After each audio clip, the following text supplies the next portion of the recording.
Comme vous l'avez mentionné, l'économie russe n'a jamais été aussi forte depuis la chute de l'Union soviétique. Je veux dire, nous l'avons constaté depuis le début de la guerre il y a tout juste 3 ans, ce mois-ci. L'économie russe est passée de la 6e à la 4e plus grande au monde, en termes de parité de pouvoir d'achat devant l'Allemagne et le Japon. Je ne pense pas que quiconque l'ait vu venir, mais évidemment, les sanctions américaines et leur guerre par procuration en Ukraine contre la Russie n'ont eu aucun effet. Si quelque chose, ça s'est retourné contre les États-Unis, tant en termes de renforcement économique de la Russie que surtout militairement.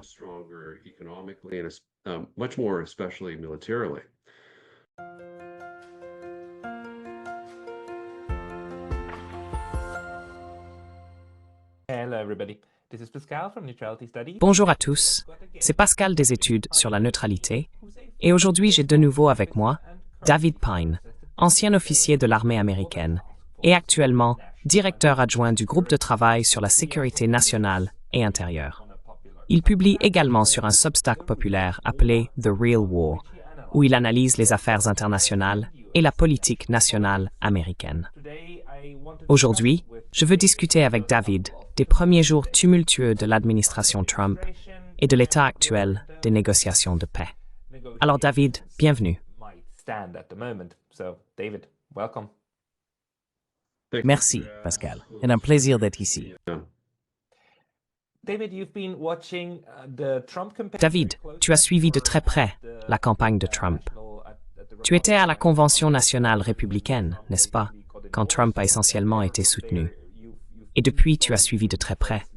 L'une des choses que Donald Trump a promises dès le début, c'est qu'il mettrait fin à la guerre en Ukraine dès le premier jour, en 24 heures. Et ma chère mère, m'a demandé l'autre jour, ce jour n'est-il pas déjà passé? C'est un peu le cas, n'est-ce pas? Donc c'est comme dans le monde entier. Je veux juste dire que ce message a été reçu. Où en sont les négociations de paix? Quelle est ton interprétation de pourquoi il n'y a pas encore eu de rencontre?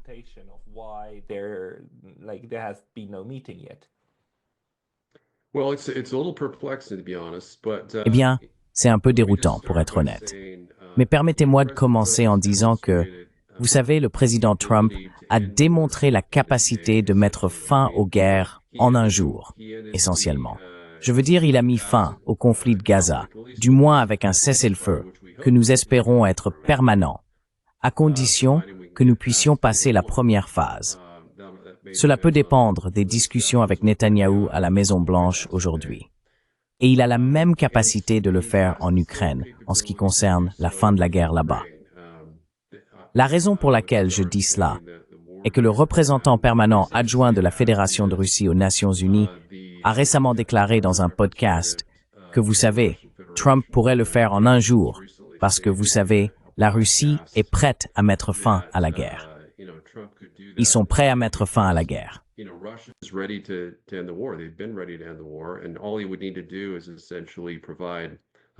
Et tout ce qu'il aurait besoin de faire, c'est essentiellement fournir un cadre qui accepte 4 ou 5 de leurs points principaux. Et il serait prêt à commencer le cessez-le-feu presque immédiatement. En ce qui concerne Zelensky, cela va nécessiter plus de pression, car il a été plus récalcitrant en termes de levée de son interdiction des négociations de paix avec la Fédération de Russie. Mais essentiellement, tout ce qu'il aurait besoin de faire, c'est menacer de mettre fin à son accès à Starlink. Et cela se produirait immédiatement aussi. Donc, pour répondre à votre question, il y a 2 factions conflictuelles au sein de l'administration Trump.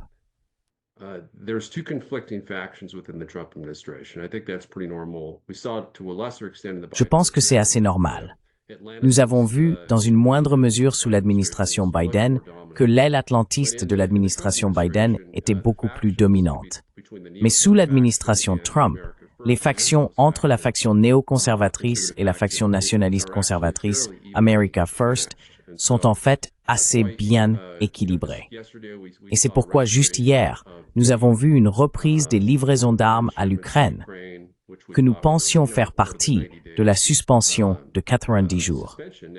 En fait, elle l'était jusqu'à ce qu'elle ne le soit plus. Donc je pense que Trump reçoit de mauvais conseils des néoconservateurs, suggérant qu'il faut prolonger, qu'il faut 100 jours.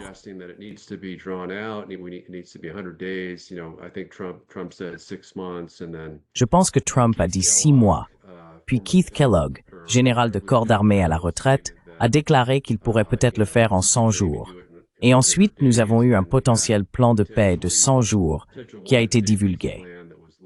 Mais Trump a déclaré, il a publiquement déclaré depuis le bureau ovale que des discussions sérieuses sont déjà en cours avec les Russes, It's Carroll Colony.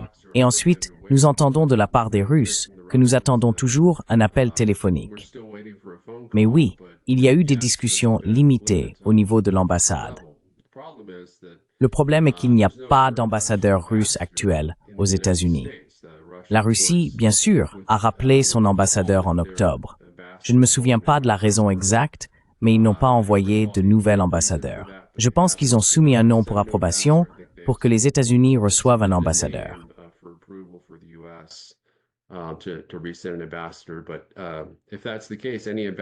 Mais si c'est le cas, toute discussion au niveau d'ambassadeur devrait se faire à un niveau inférieur à l'ambassade de Russie, ou bien avec l'ambassadeur nommé par Biden à Moscou.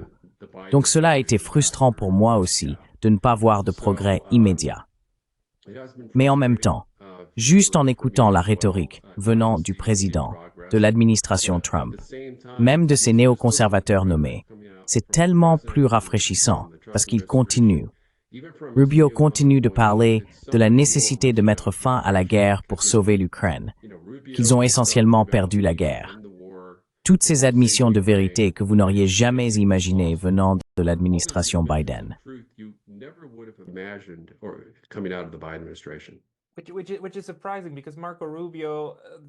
Ce qui est surprenant, c'est que Marco Rubio, traditionnellement, je l'aurais considéré comme faisant partie de la faction néoconservatrice, et non comme faisant partie de l'approche réaliste du type « arrêtons cette cause perdue ». Mais en même temps, une chose qui a inquiété beaucoup d'entre nous, surtout juste après l'arrivée de Donald Trump au pouvoir, c'est qu'il a fait quelques déclarations qui semblaient très déconnectées de ce qui se passe sur le terrain ou de ce que nous savons se passer sur le terrain grâce à tous les canaux Telegram et à tous les rapports de première main ou presque de première main que nous recevons de ces divers observateurs.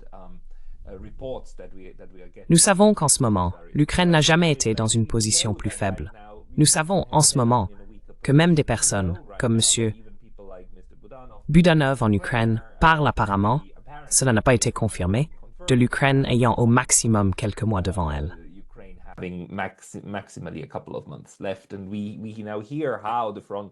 Et nous entendons maintenant comment les lignes de front s'effondrent vraiment, et les Russes n'ont jamais avancé aussi vite, n'est-ce pas? Et en même temps, M. Trump a déclaré que la Russie souffre et que l'économie souffre, etc. Des choses qui semblent très déconnectées de la réalité. Est-ce que cela fait partie de mauvais conseils selon vous? Ou j'ai une autre question, à savoir que ces nominations ne sont pas encore passées. Tous ces nommés, en particulier des personnes très cruciales, comme Tulsi Gabbard. Et au moment où il a fait cette déclaration, Kennedy n'était pas encore passé. Pensez-vous qu'il y a des manigances en cours, comme s'assurer que son cabinet est en place avant de commencer réellement ce qu'il a promis de faire? Et curieusement, jusqu'à présent, il a fait beaucoup de ce qu'il a promis de faire, même si c'est maintenant en plein essor. Je ne pense pas qu'il y ait un plan pour attendre que les chefs de cabinet soient en place. Je pense qu'il avance sur à peu près toutes les questions qu'il a promis d'aborder. Certaines à un rythme plus lent que d'autres. Certaines à un rythme beaucoup plus rapide que ce à quoi nous nous attendions, comme je pense que nous en discuterons plus tard dans le programme. Mais oui, les déclarations qu'il a faites concernant la Russie, ayant 1 million de morts dans la guerre, je veux dire, nous savons que c'est 100 000 au maximum, peut-être moins, que la Russie a subi beaucoup plus de pertes que l'Ukraine. C'est complètement faux. ils ont probablement subi 4 fois moins de pertes en raison de leur supériorité et de leur suprématie en termes de systèmes d'artillerie, de drones de combat, de missiles, de puissance aérienne, etc. Et puis oui, comme vous l'avez mentionné, l'économie russe, elle n'a jamais été aussi forte depuis la chute de l'Union soviétique.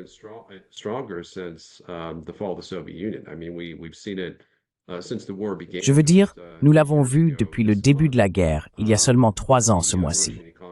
L'économie russe est passée de la 6e plus grande au monde en termes de parité de pouvoir d'achat à la 4e, devant l'Allemagne et le Japon. Et je ne pense pas que quiconque l'ait vu venir. Mais évidemment, les sanctions américaines et leur guerre par procuration en Ukraine contre la Russie n'ont eu aucun effet. Si quelque chose, cela s'est retourné contre les États-Unis, tant en termes de renforcement économique de la Russie que bien plus encore sur le plan militaire. Donc oui, j'ai fait ce que je pouvais de mon côté. J'ai en fait reçu hier la confirmation que j'avais réussi à faire parvenir une copie de mon plan de paix à un membre entrant du cabinet Trump.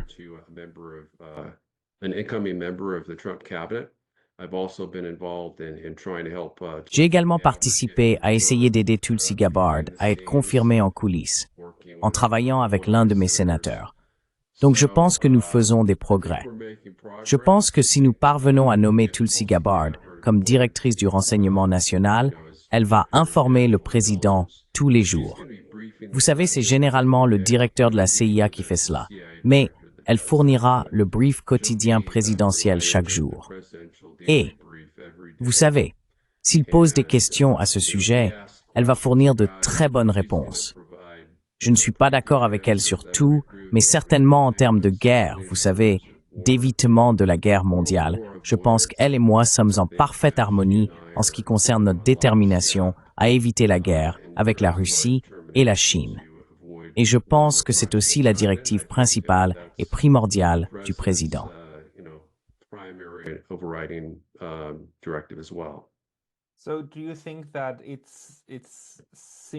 Alors, pensez-vous qu'il s'agit simplement du fait qu'il a actuellement d'autres priorités? Il y a des théories selon lesquelles c'est essentiellement une tactique de négociation, que le président Trump veut en fait que les Russes le contactent en premier et non l'inverse. Pensez-vous que cela soit plausible? Le problème est que plus il attend pour réellement entamer des négociations, plus sa position s'affaiblit, car l'Ukraine s'effondre. Chaque jour où les négociations ne commencent pas sont des jours perdus, ce qui va en fait favoriser la Russie, leur permettant d'imposer une solution militaire plus qu'ils n'auraient pu le faire il y a quelques mois.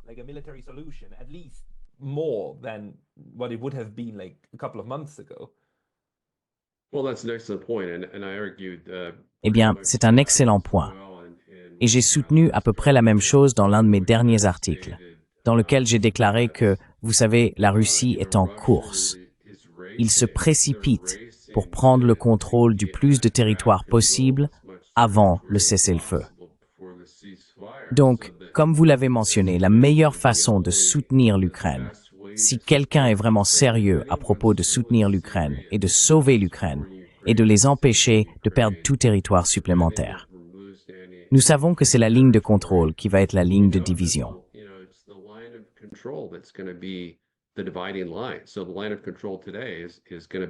La ligne de contrôle aujourd'hui sera beaucoup plus favorable pour l'Ukraine, surtout dans la région du Donbass, qu'elle ne le sera dans 3 mois. Le calendrier divulgué, fourni par une organisation médiatique ukrainienne et couvert par Newsweek que j'ai rapporté, indiquait que le 20 avril est la date prévue pour un cessez-le-feu. Donc, vous savez, encore une fois, c'est dans 2 mois et demi. D'après mon analyse, l'Ukraine a perdu environ 100 000 victimes tous les 3 mois.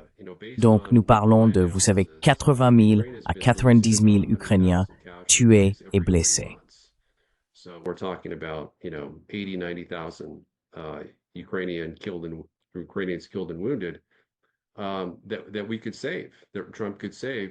Que nous pourrions sauver, que Trump pourrait sauver en imposant un cessez-le-feu aujourd'hui et en disant à Zelensky, vous savez, vous feriez mieux d'accepter le cessez-le-feu ou nous couperons l'accès à Starlink.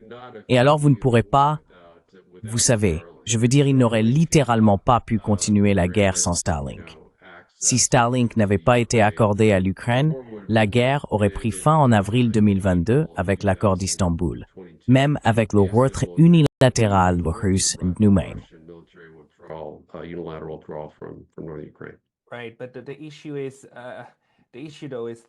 D'accord.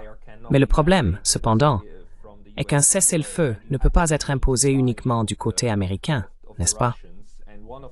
Vous avez en fait besoin de l'adhésion des Russes.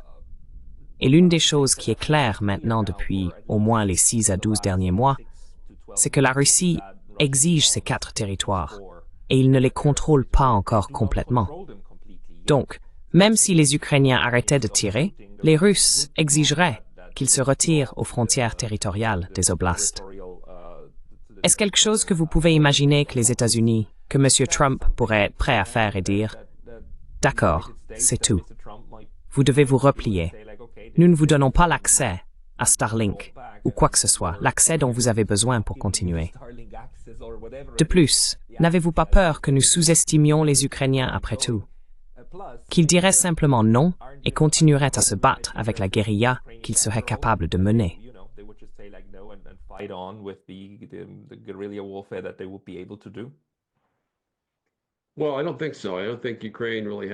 Eh bien, je ne pense pas. Je ne pense pas que l'Ukraine ait vraiment la capacité de se battre sans l'assistance des États-Unis, à la fois une assistance économique et militaire en termes d'assistance en renseignement. Je veux dire, il a été largement rapporté, certainement du côté russe, que pour tout missile avec une portée de 50 miles ou plus, l'Ukraine ne peut même pas les cibler sans le suivi et les informations de ciblage par satellite des États-Unis. Donc, si nous retirons cela, ils n'ont aucune capacité à longue portée. Nous retirons Starlink, et ils ne peuvent même pas se coordonner au-dessus du niveau de la compagnie.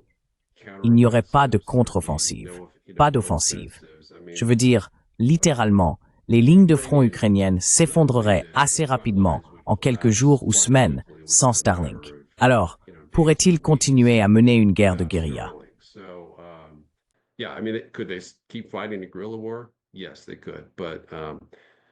Oui, il pourrait.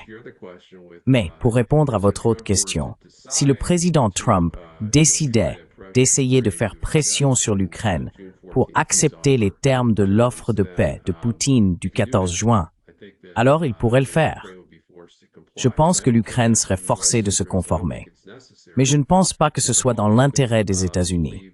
Je ne pense pas que ce soit nécessaire. J'ai toujours cru que l'offre de paix de Poutine du 14 juin était en réalité une tactique de négociation, montrant essentiellement qu'il faisait des concessions avec le président Trump. S'il renonçait à cela, cela donnerait au président Trump la possibilité de présenter tout accord de paix ultérieur comme une victoire parce qu'il aurait forcé Poutine à renoncer à sa revendication sur les 4 oblasts le long de leurs frontières constitutionnelles.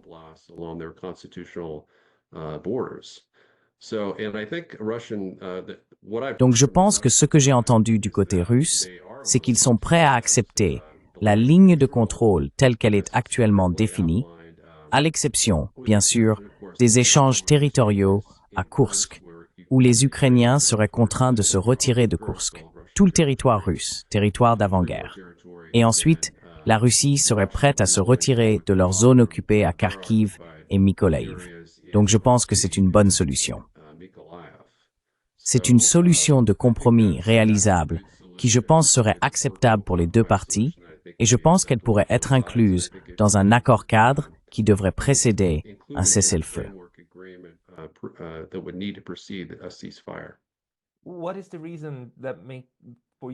Quelle est la raison qui vous pousse à croire que la Russie utilise le point de discussion des 4 oblasts comme monnaie d'échange? Parce que pour moi, ils semblent toujours très sérieux à ce sujet, puisqu'ils ont même incorporé ces oblasts légalement sous leur constitution dans le cadre juridique. Je veux dire, c'est assez lourd. Alors, pourquoi pensez-vous que cela est réellement négociable?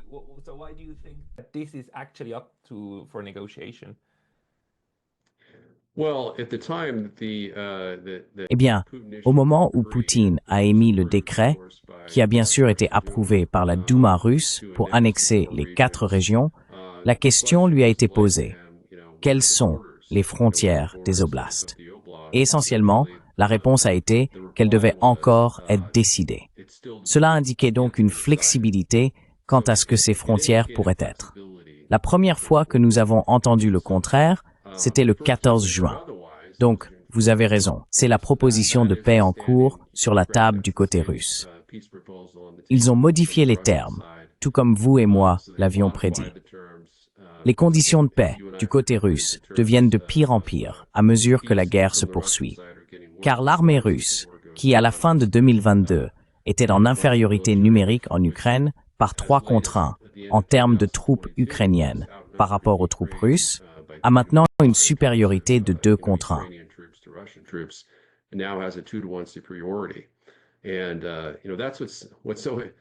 Et ce qui est si divertissant, c'est que Zelensky a récemment affirmé que les effectifs des troupes ukrainiennes s'élèvent à 880 000 et que les effectifs des troupes russes ne sont qu'à 600 000. Pourtant, tous les rapports de première ligne que nous recevons des médias du régime ici aux États-Unis et même du côté britannique racontent une histoire différente. Certains bataillons sont réduits à 2 fantassins, 10% de leur effectif, commandés par des lieutenants seniors au lieu de lieutenants-colonels. Il y a juste une énorme pénurie de main-d'œuvre. Les personnes dans les troupes ukrainiennes sont interviewées au front et parlent de la façon dont la Russie a tant de troupes et qu'elles n'ont pas assez de fantassins.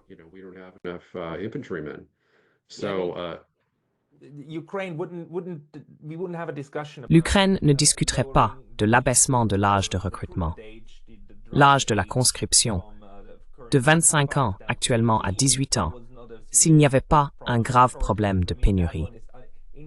Je veux dire, c'est indiscutable, à moins que vous n'apparteniez au complexe médiatique industriel, auquel cas vous prétendez constamment que le pays imaginaire est la réalité.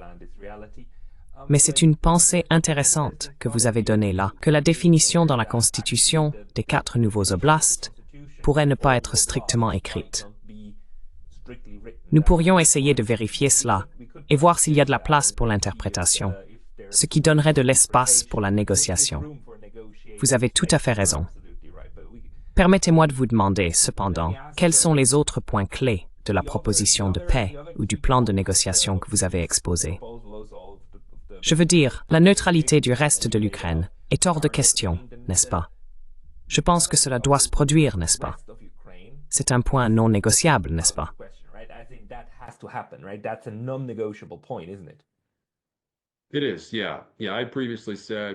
C'est vrai.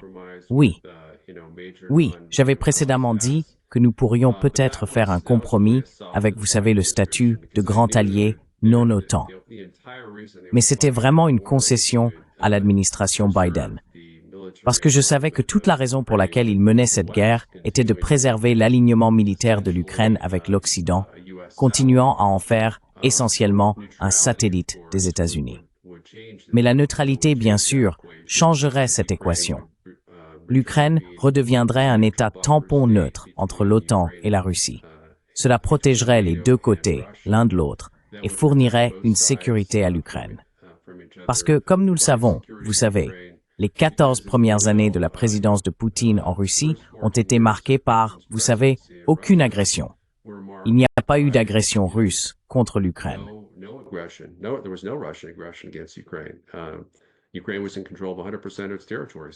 L'Ukraine contrôlait 100% de son territoire avant le coup de Maïdan, qui a renversé Yanukovych en tant que président démocratiquement élu de l'Ukraine.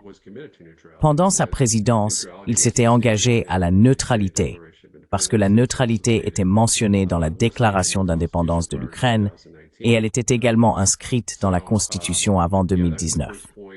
Donc oui, c'est le premier point. Le deuxième point est que l'oblast doit être la ligne de contrôle. La Russie ne va pas abandonner de territoire.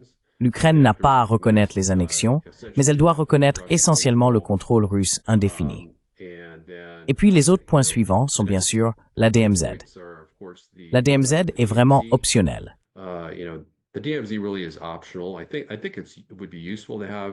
Je pense qu'il serait utile d'avoir une zone démilitarisée, à la manière coréenne. Je ne pense pas qu'il soit nécessaire d'avoir des forces de maintien de la paix. La DMZ en Corée n'a pas de forces de maintien de la paix internationale. Mais s'il y avait des forces de maintien de la paix, elles devraient provenir du mouvement des non-alignés, parce que la Russie a clairement indiqué qu'elle n'accepterait pas de forces de maintien de la paix de l'ONU. Ils n'accepteront pas de forces de maintien de la paix de l'OSCE. En fait, ils ont dit pas de troupes étrangères du tout en Ukraine. Et cela par crainte qu'elles soient des alliés occidentaux ou soutenues par l'Occident. Et bien qu'il y ait, vous savez, 2 ou 3 alliés occidentaux, des alliés nominaux dans le mouvement des non-alignés, nous pourrions avoir la force dirigée par l'Inde, qui entretient de très bonnes relations avec la Fédération de Russie, pour apaiser leurs préoccupations à cet égard.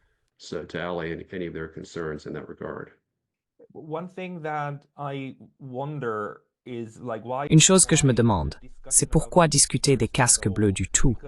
Parce que l'arrangement dans le Donbass auparavant n'était pas d'avoir des casques bleus, mais d'avoir des observateurs de l'OSCE, n'est-ce pas? Des observateurs de l'OSCE. Alors pourquoi parlons-nous de casques bleus, qui sont du personnel militaire, au lieu d'une version élargie de l'arrangement précédent qui surveillait les accords de Minsk et rapportait continuellement les infractions? Vous n'avez pas besoin de militaires tant que les deux parties s'engagent réellement à respecter ce qu'elles promettent. Vous pourriez avoir des observateurs qui se contentent de signaler les infractions.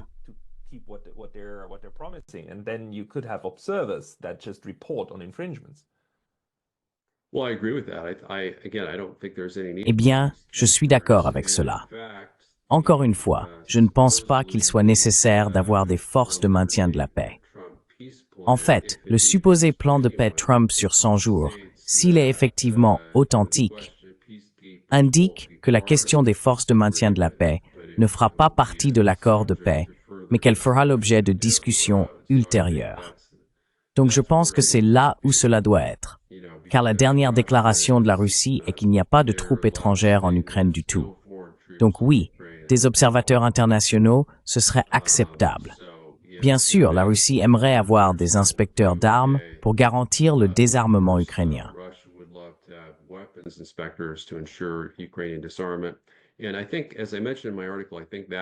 Et je pense, comme je l'ai mentionné dans mon article, que cela va vraiment finir par être le principal point de blocage. L'Ukraine avait précédemment accepté, dans le cadre de l'accord d'Istanbul, qui était complété à 90%, un plafond de 250 000 hommes pour ses forces armées. La Russie insiste sur 85 000 à 100 000. Mais évidemment, 880 000, ou même le niveau de 350 000 soldats ukrainiens, qui je crois est la taille réelle de l'armée ukrainienne, ne sera pas acceptable pour la Russie. Donc nous devons au moins descendre dans la fourchette des 250 000, je pense, pour qu'ils acceptent et soient à l'aise avec un accord cadre qui devrait précéder un cessez-le-feu.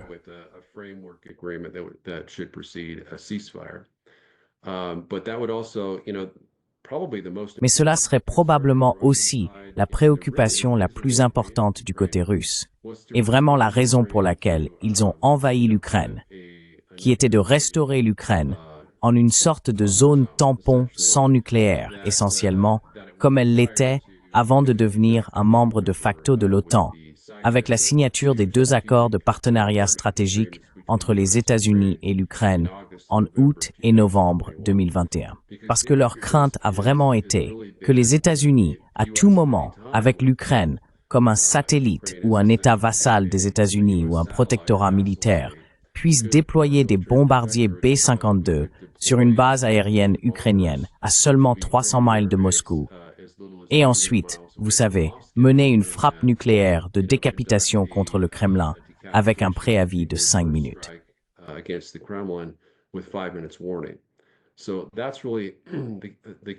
C'est donc vraiment la raison principale pour laquelle ils ne veulent pas que l'Ukraine soit alignée militairement avec les États-Unis.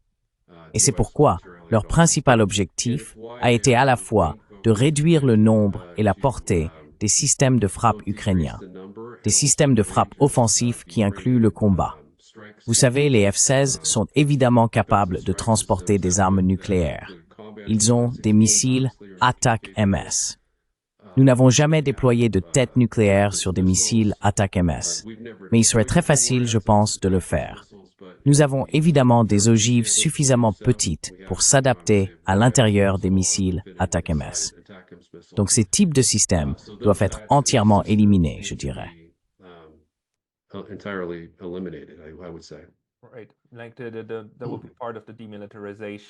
D'accord. Cela ferait partie de la démilitarisation, allant de pair avec la limitation des effectifs militaires. Mais vous savez, une chose qui me vient à l'esprit, c'est que si j'étais la Russie, je ne regarderais pas seulement l'Ukraine pour évaluer si les États-Unis et l'OTAN sont sérieux au sujet de la désescalade. Je regarderais tous les autres endroits. Je veux dire, la Suède et la Finlande ont maintenant respectivement 15 et 17 bases américaines. Pas des bases de l'OTAN, des bases américaines. Il est clair maintenant que Ramstein en Allemagne ne sera plus la plus grande base militaire américaine en Europe. Ce sera en Roumanie, juste à la mer Noire, n'est-ce pas? Et c'est aussi juste à la porte de la Russie. Pensez-vous que Donald Trump a l'intention de réduire tout cela? Parce que oui, je veux dire en Ukraine, la guerre tourne en faveur des Russes, mais les autres régions périphériques me semblent encore très inquiétantes. Et c'est un endroit où vous pourriez signaler un effort sérieux pour désescalader.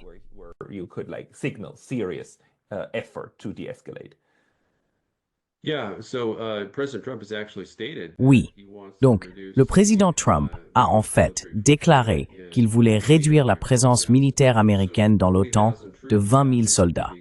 Fait intéressant, 20 000 soldats correspondent exactement au nombre de troupes américaines en Europe de l'Est. J'ai trouvé cela très intéressant. Je pense que Trump pourrait très facilement accepter la demande de la Russie de retirer les 20 000 soldats d'Europe de l'Est, car cela correspond exactement à ce que Trump a proposé. Donc oui, cela semble très réaliste. Et comme vous l'avez peut-être noté dans ma proposition, je mentionne également ce que j'appelle un accord-cadre stratégique entre les États-Unis et la Russie, essentiellement un accord de partenariat stratégique.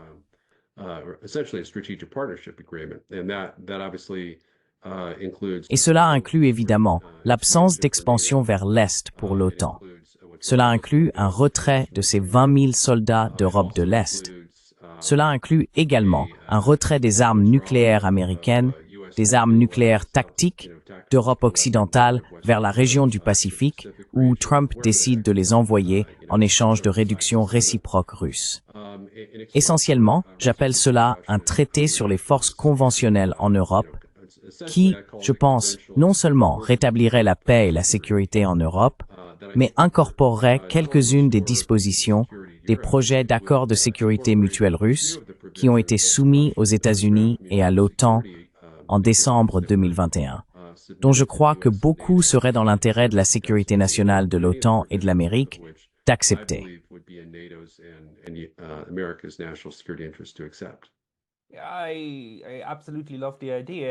J'adore absolument l'idée. Et c'est quelque chose que j'aimerais voir se réaliser, n'est-ce pas? Une désescalade mutuelle. Mais il y a une chose qui pour moi va à l'encontre de cela ou fait obstacle, c'est que d'une part, le président Trump a dit qu'il voulait être un président de paix. Je me souviens de son discours, disant que notre succès sera mesuré par les guerres que nous terminons et celles dans lesquelles nous ne nous engageons pas, ce qui est une chose merveilleuse à dire. Mais d'autre part, ce qu'il fait en ce moment avec le Mexique et le Canada, déclarant essentiellement une urgence pour contourner l'accord de libre-échange qu'il a lui-même imposé, après avoir critiqué l'ancien accord de libre-échange à l'époque.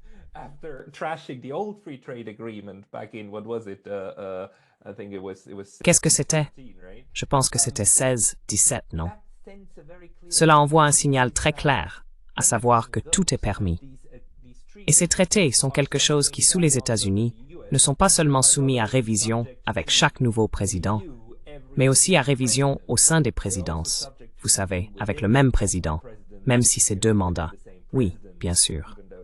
Et c'est, vous savez, la planification de la sécurité est mise de côté, je crois. Oui. Comment pensez-vous que les Russes vont gérer cet aspect des États-Unis?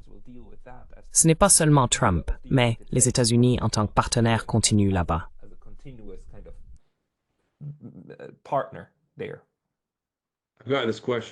J'ai reçu cette question à plusieurs reprises de la part de nombreuses personnes, y compris des médias russes. Et ma réponse est que les États-Unis, je pense, tout comme la Russie, sont très peu susceptibles de s'engager à respecter des conditions auxquelles ils ne sont pas généralement disposés à adhérer. Dans le cas de l'accord de paix que j'ai décrit, je pense qu'il est non seulement dans l'intérêt national de la Russie d'y adhérer, mais aussi dans l'intérêt de la sécurité nationale des États-Unis. Je pense que ça s'aligne entièrement avec l'agenda de Trump, qui veut en quelque sorte démilitariser, dans une certaine mesure, la présence des États-Unis en Europe. Il veut se concentrer davantage sur l'hémisphère occidental, la sécurité des frontières, la défense du territoire, construire un dôme de fer, vous savez, une sorte de SDI de Reagan, un système de défense antimissile NAL complet.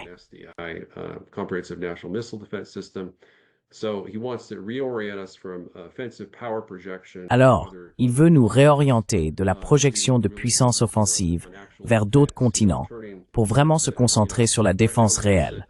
Vous savez, en passant d'un ministère de la guerre, essentiellement orienté offensivement, à un véritable ministère de la Défense qui se concentre sur la défense des États-Unis et de ses voisins immédiats dans l'hémisphère occidental. J'ai longtemps plaidé pour que les États-Unis reviennent à être une superpuissance hémisphérique, comme nous l'étions avant la Seconde Guerre mondiale. Beaucoup de gens appellent cela de l'isolationnisme, mais je me considère comme un hégémoniste régional, vous savez. Et des gens comme vous, je pense, seraient même en désaccord avec cela.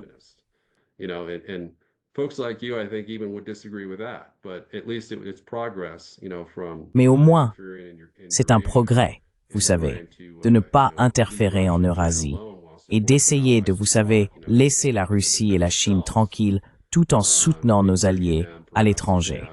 Vous savez, en les aidant à se défendre, en les encourageant peut-être même à avoir, dans le cas de l'Allemagne ou peut-être même du Japon, leur propre arsenal nucléaire, afin que les États-Unis ne soient pas menacés d'entrer dans une guerre nucléaire avec la Russie ou la Chine pour des pays à l'autre bout du monde. Donc cela, je pense, est cohérent avec l'agenda de Trump et j'ai hâte de le voir mettre cela en œuvre.